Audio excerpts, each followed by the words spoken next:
Long before Cole MacGrath became the Saint of New Moray, he, like many of us, was a simple young man looking for an adventure.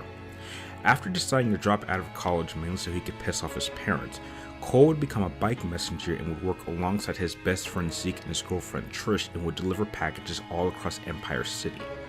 However, one day while Cole was in the middle of one of his regular deliveries, he would receive a phone call from an unknown man offering Cole extra money in order to open the package that he was carrying. Cole would agree to this, and as he opened the package, it was revealed to be a strange device that suddenly activated, which then caused a massive explosion which destroyed several blocks of Empire City and would kill everyone within the blast radius except Cole. After succumbing to his injuries, Cole would pass out and would wake up 4 days later at an Empire City hospital, where Cole, Trish, and Zeke would witness that Cole had somehow been granted electrokinesis powers, allowing him to absorb and distribute electricity. Cole quickly grew a liking to his new powers, and over a short period of time would even learn how to control his powers at will.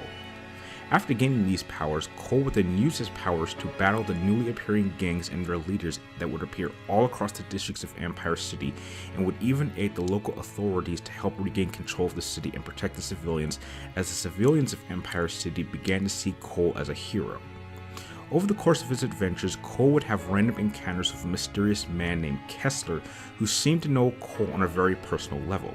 even going so far as to put Cole in a no-win scenario of him having to choose between saving 5 doctors or saving Trish. Choosing to save the 5 doctors, Trish would die in the process, which would then give Cole a deep-seated revenge to take down Kessler once and for all.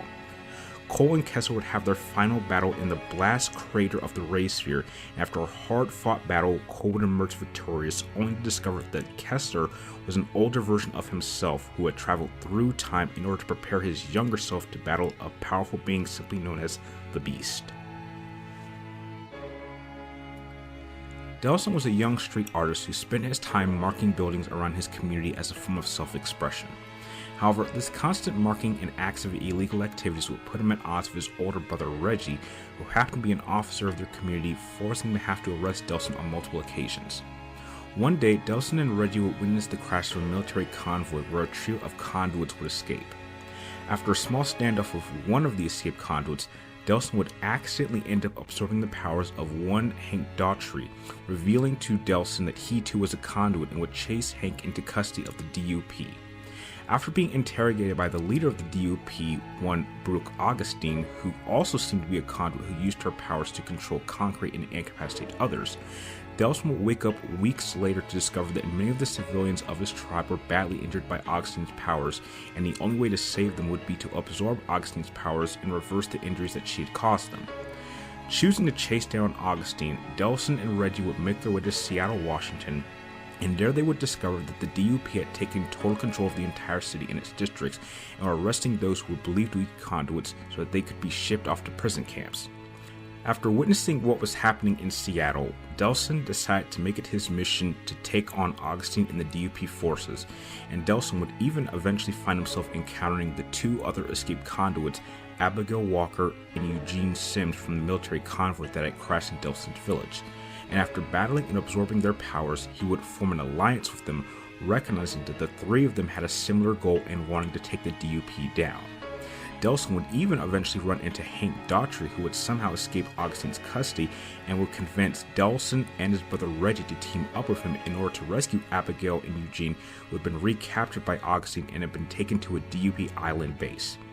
As the 3 infiltrated the base, it was revealed that Hank was actually working with the DUP, who had agreed to betray Delsin in exchange for his freedom.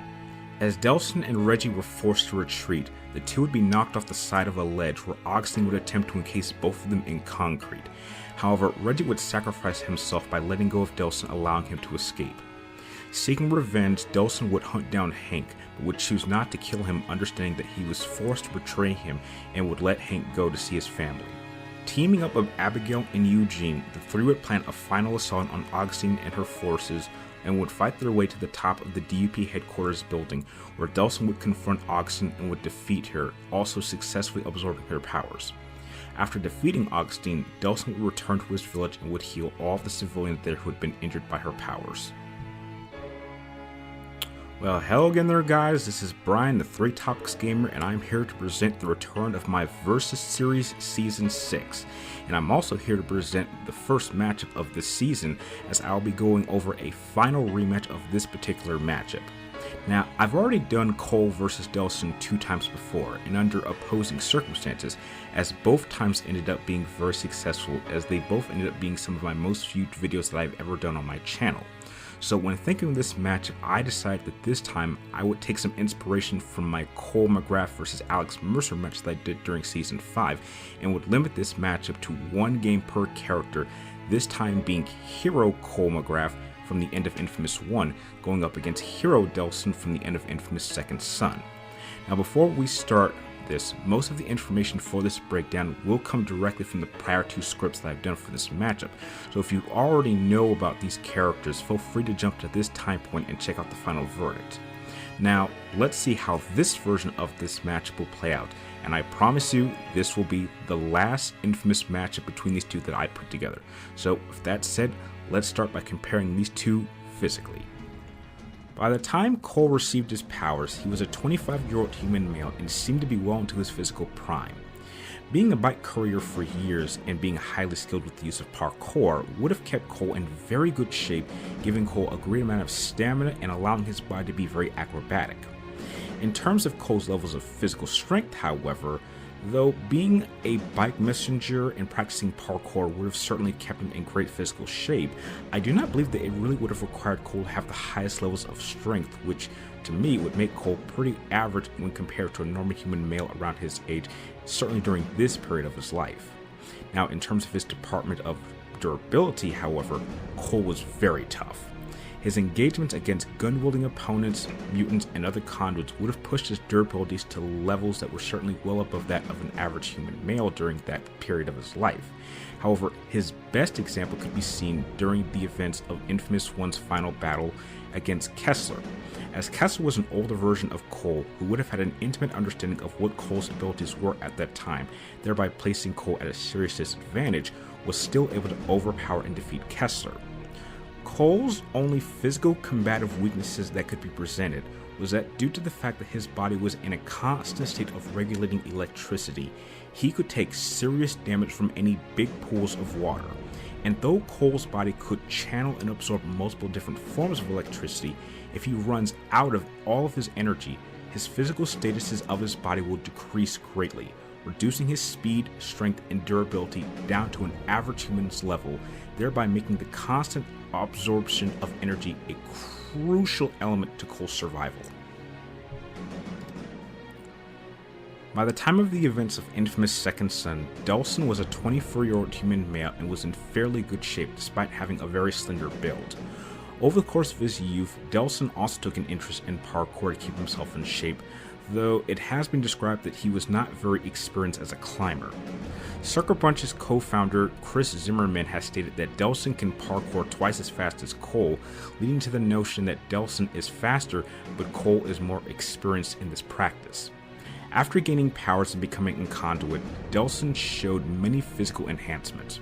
Like most of all, he was granted enhanced speed, strength as shown as he was able to move through multiple environments and was able to effortlessly pull off a chain link door off of a cage.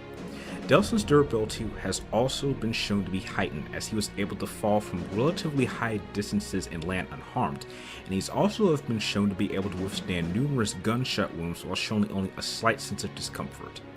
In terms of physical weaknesses, there doesn't really seem to be any presented outside of the standard limited durability.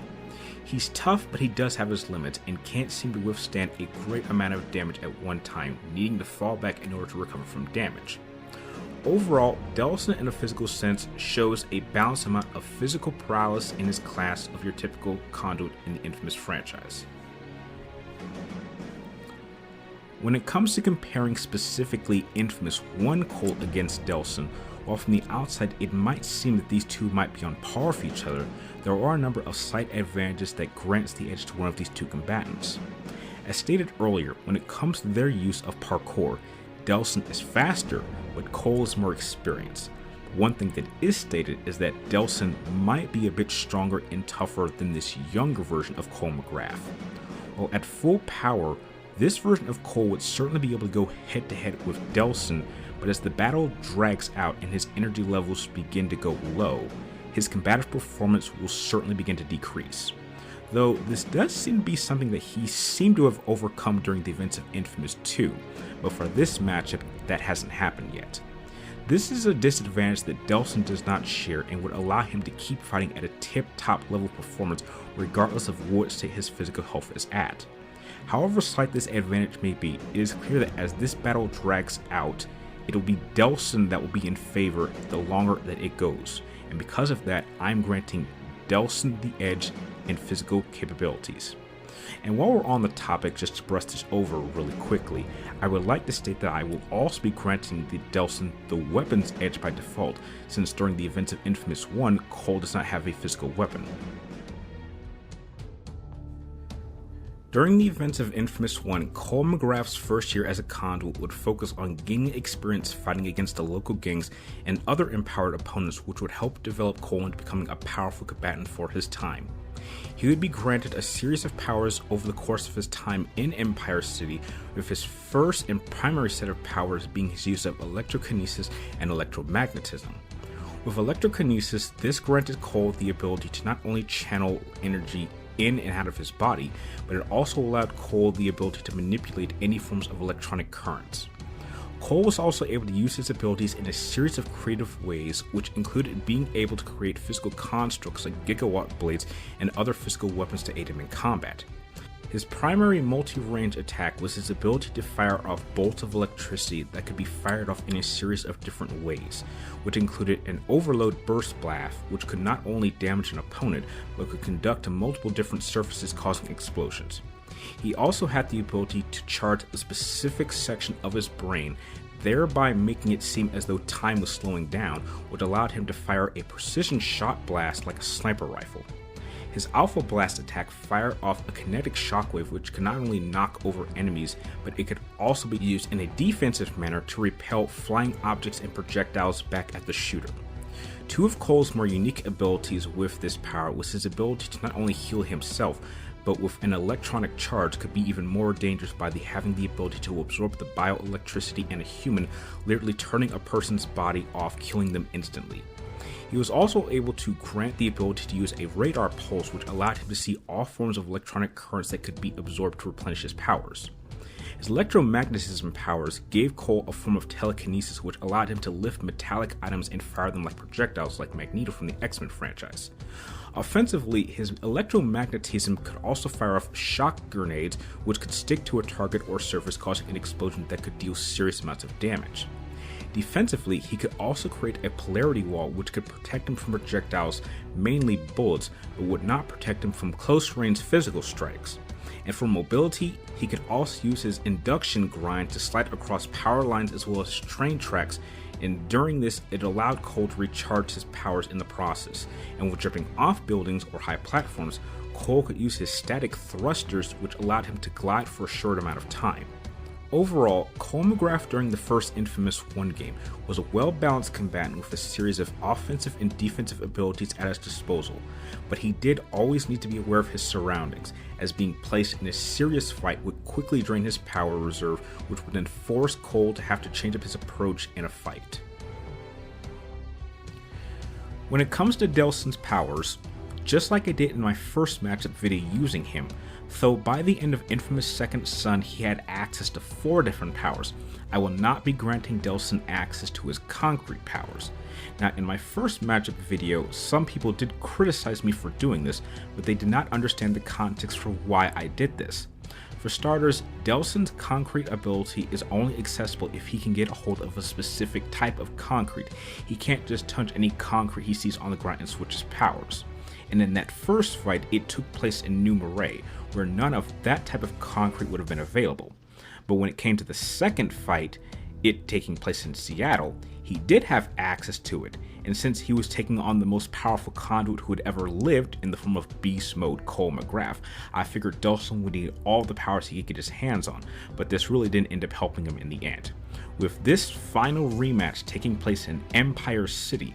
that version of concrete would also not be available. but to be honest, I really don't think he's going to need it for this particular fight. So now that I have that out of the way, after discovering that he himself was a conduit with the power to absorb the abilities of others through contact, Delsin collected a series of extra abilities to add to his own collection. His first and primary power was the ability to manipulate smoke. With this, Delsin could shoot projectiles of smoke out of his hand and even turn his body into a quick dash of smoke, allowing him to travel quickly throughout the city. He could also deploy smoke grenades, which after explosion could cover an enemy in smoke and incapacitate them. The second power he gained after absorbing it from Abigail Walker was the ability to manipulate neon light energy. His ability to manipulate neon light energy came with a similar function of attacks to his smoke manipulation, but instead Delsin could fire off neon stream lasers from his hand, which also allowed him to shoot upon contact, dealing even more damage to enemies than his smoke projectiles could. Though this offensive attack from Delsin's neon powers seemed to be more based on precision attacks than anything else, his third power that he absorbed from Eugene Sims was the power to manipulate video transmissions, and with this, Delsin could shoot out a stream of pixelated projectiles in a rapid-fire motion at his enemies, along with having the ability to transform himself into a faint pixels, becoming invisible to enemies for a certain period of time. A universal technique that each of his powers granted Delsin was the ability to give him a thruster boost in midair, similar to how Cole uses his powers to grant him a temporary flight. Though each power did have its own unique function, allowing him to move throughout the environment easier, with smoking him allowing him to shoot to the roofs through the vents, neon allowing him to transform himself into a neon beam, allowing him to scale up environments at exceptional speeds, and video granting him the ability to generate pixelated wings that Delsin could use to temporarily fly across a certain terrain for certain controlled bursts. Similar to Cole MacGrath's ionic attacks from the infamous 2 games, each variant of his powers too could access a series of devastating attacks when utilizing each unique power. When applying his smoke power, Delsin's main finisher was dubbed the Orbital Drop, which allows Delsin to soar into the air in an orbit-like height and then crash to the ground, causing a massive explosion which destroys everything on the ground in an immediate area vicinity. When channeling his neon powers, Delsin could use his Radiant Sweep, which Delsin can fire a burst of form shockwave, levitating enemies around him, then rapidly showering the entire enemy with neon bolts that explode after a short amount of time. And finally, when applying his video powers, he could use his Hellfire Swarm, which summoned hordes of pixelated demons to fly into the area and attack enemies with an immediate amount of devastation. Despite having all these abilities at his disposal, Delsin did have a series of weaknesses. In essence, Delsin's greatest strength was also his greatest weakness, and that was his ability to absorb the powers and memories of conduits that he touches. When Delsin touches another conduit, he not only absorbs their powers and memories, but in response he loses access to all of his powers unless he can find and absorb a collection of energy shards, which I would like to say he will not have access to in this matchup. And without these power shards, Delsin is left completely vulnerable. And before anyone makes the argument that Delsin can absorb Fetch's powers with no difficulty, one must remember that he needed power shards after absorbing her powers from Eugene and Augustine, leading me to the theory that the more powers he absorbs, the more power shards he needs to reactivate all of his collection of powers. Another weakness that Delsin also has is that he does not have access to all of his powers at once, but therefore is forced to have to use them one at a time. He can switch powers by absorbing a source of energy for that specific power, and it is only for that specific source that he can recharge his powers for, requiring him to have to fall back to different locations in different areas in order to switch his powers that he's equipped to with the wrong power used for a specific situation. When it comes to comparing powers, it is always best to judge someone's abilities based on both their quality and quantity of powers. And unfortunately for infamous one Cole MacGrath, this time around he is outclassed in both departments. Cole's use of electrokinesis and electromagnetism are basically two sides of the same coin. They are mutually supportive of each other, and for Cole that really does work for him in most situations. But as it stands, Cole is nowhere near his peak in terms of his combative capabilities. While not only is Delsin bringing more individual powers, they are far more diverse and therefore grant him far more flexibility and more options to work with. What's more is that Cole's output of power against such a flexible opponent like Delsin will undoubtedly not only put a serious strain on the amount of power that Cole will have to use at any one time at this point in his life as a conduit, as his offensive capabilities are very limited and his defensive capabilities would not be of much use. Delsin's powers allowed him to evade Cole's attacks much easier, and when Delsin decides to go on the offense, regardless of what range he is at or what powers he chooses to use, Cole is going to be pushed on his back foot. What's worse is that Cole's only defensive power, the Polarity Wall, is designed to work against only projectile attacks, mainly bullets, but not energy-based attacks, which is the kind of attacks that Delsin uses both for long range and medium ranges. And should Delsin take the fight to close ranges, Cole's lack of a physical weapon of his own is going to be a serious disadvantage to work against him. What Delsin's flexible collection of powers allow him to do against this version of Cole is put so much pressure on Cole in a variety of different ways that Cole would be simply overwhelmed. Cole has performed well against other powerful opponents that rely on one kind of combative power, but he has never faced anyone that had so many options at his disposal, and what's worse is that Delsin can certainly hit back harder, and for these reasons, Delsin will get the edge in powers. As a combatant, Cole MacGrath, over the course of Infamous 1, had gained a great amount of combat experience over a short period of time that he was clearing up the streets of Empire City. He had fought off several different gangs along with opponents that had developed their own unique powers. He was very skilled at maneuvering his way in locations that his opponents had chosen and was great on thinking on his feet without needing much prep time. Cole's approach to combat was to start off by going on the move and allowing his opponents to attack first, allowing him to scout out potential weaknesses, and would gradually follow this up with a series of his own counterattacks in order to see how his opponents would react to him. He could use his powers to help him evade attacks and also defend against specific attacks, which could then give him the time he needed to formulate a plan. And Cole could also do this whether he was stationary or on the move. If Cole MacGrath was ever given enough time to fully understand how an opponent was going to fight against him, then he would use this information and his very limited array of powers to maximum effect to exploit out weaknesses. Cole also possessed a high reaction time, allowing him to evade and defend against most attacks that he was not initially expecting at the beginning of a fight. With his limited time and experience, Cole became quite comfortable with being able to use his limited collection of powers in a creative sense to get the most out of his abilities. Although Cole had more than enough powers to take a powerful, overwhelming offensive approach if he wanted to, Cole instead chose to conserve himself and plan out his moves before taking a dedicated offensive stance. During this time, Cole's combative motto was to fight smarter and not harder, as the vast majority of opponents he faced that had powers were always more experienced and more powerful than himself, meaning that a straightforward offensive approach was never the best idea. And with all of his powers being linked to the same power source, and having the ability to use the environment to his advantage, also allowed Cole to be constantly aware of potential energy stocks at his disposal. However, that is not to say that Cole is entirely flawless when it comes to his tactical prowess, as he has required on multiple occasions the aid of his allies in order to formulate a complicated plan, which sometimes allowed him to either follow others' leads, and this can result with him being caught off guard if he is not given the time he needs to recover an opponent easily, which would allow him to be quickly overwhelmed. Over the course of Delsin's career as a conduit, he developed into not only a very versatile combatant, but a highly aggressive one as well.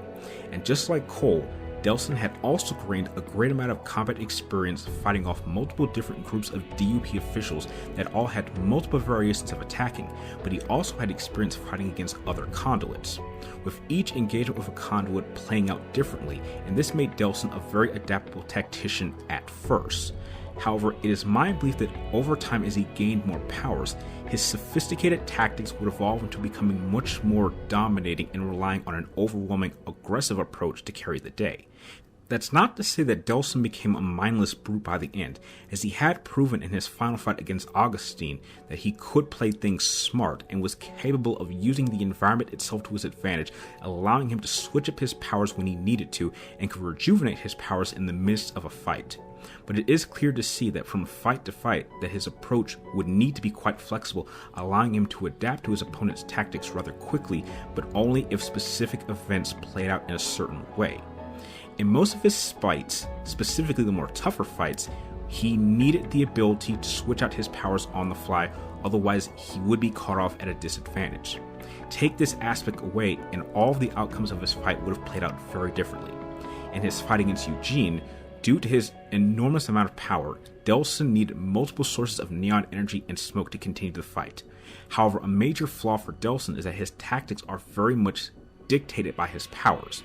Each of his powers have their own collection of strengths and weaknesses, and if Delsin does not have a large supply of each power source within a close proximity, then each of his tactical approaches and effectiveness can be greatly weakened.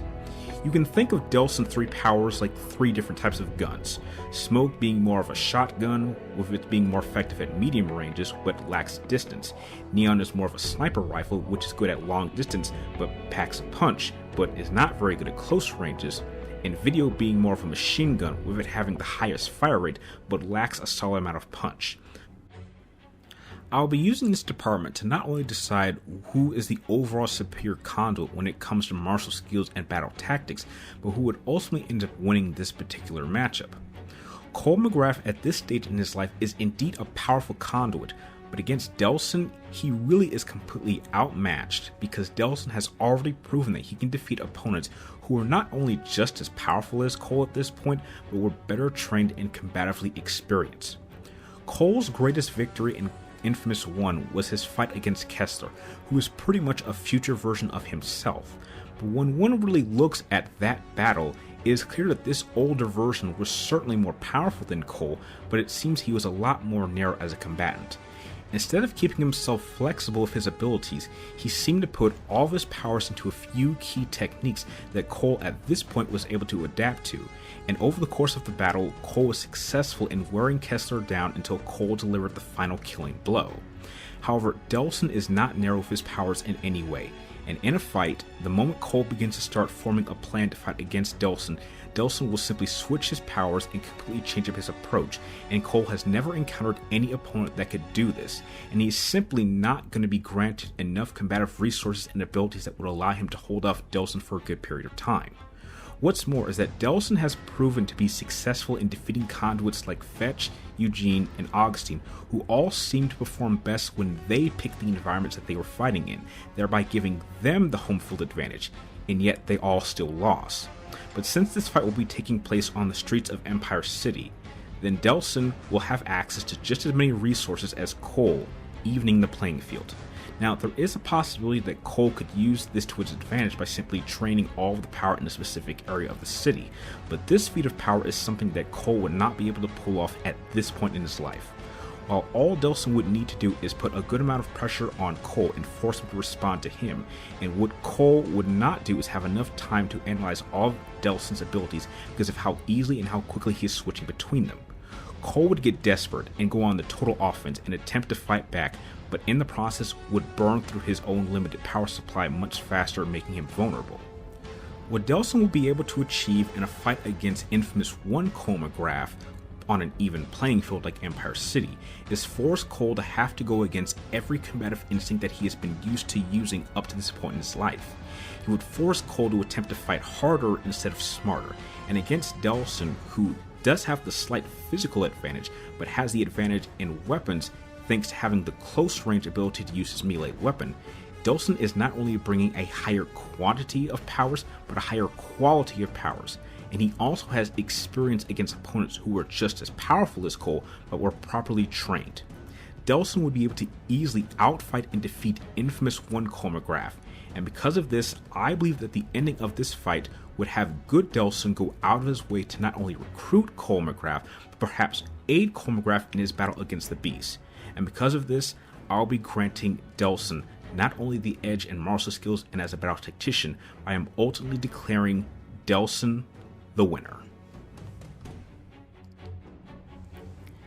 Now in closing, with Hero Delsin now taking on a far less powerful Hero Cole MacGrath, it provides the only scenario that I see in which both characters would walk away alive, and in my opinion, that is a great way to provide a happy ending to this trilogy of epic matchups between these two great characters of the Infamous franchise, but I would love to hear what you thought of them. Out of these 3 matchups, which one did you enjoy the most? And if you'd like, share your thoughts with me and everyone else in the comments down below. And if you happen to enjoy this video, please do not forget to share and give this video a like and press the subscribe button if you would like to keep track of me and my future matchups and future projects like this one. And like always, thank you guys for watching. You're awesome. And now, without wasting any more time, here's a quick preview of my next Versus Series matchup, which will be coming out next month.